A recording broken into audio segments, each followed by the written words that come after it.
La foi est une manière de posséder déjà ce qu'on espère, un moyen de connaître les réalités qu'on ne voit pas. Hébreux 11, 1. Quand la rencontre de Dieu, quand le service de l'Évangile ont acheminé le témoin, c'est essentiel. Ils n'ont plus qu'un désir, voir l'invisible et tenir ferme. À une époque qui vit le paradoxe, le témoin du Christ surprend.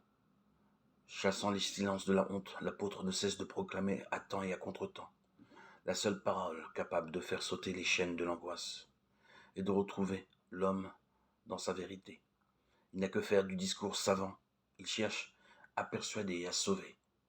Sa parole est une démonstration faite par la puissance de l'esprit. 1 Corinthiens 2, 4. Comme Élie, le témoin de Dieu est dévoré par un zèle jaloux. Quand on connaît l'amour de Dieu, on comprend le zèle que mettent les apôtres d'aujourd'hui à dénoncer la folie du monde, ce goût du rien, la course aux illusions. Il sait que l'amour est brisé, que l'homme continuera à se déchirer s'il ne revient pas à Dieu. Mais la cigogne dans le ciel connaît sa maison.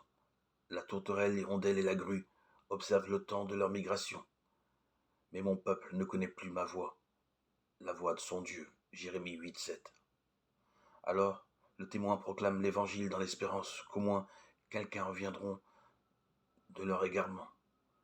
La vie ne vient-elle pas par cet unique chemin voulu par Dieu? Peut-être alors les hommes ouvriront-ils les yeux, se détourneront-ils des ténèbres vers la lumière, de l'empire de Satan vers Dieu, afin qu'ils reçoivent le pardon de leurs péchés et une part de leur d'héritage avec les sanctifiés par la foi en Christ. Acte 26, 18.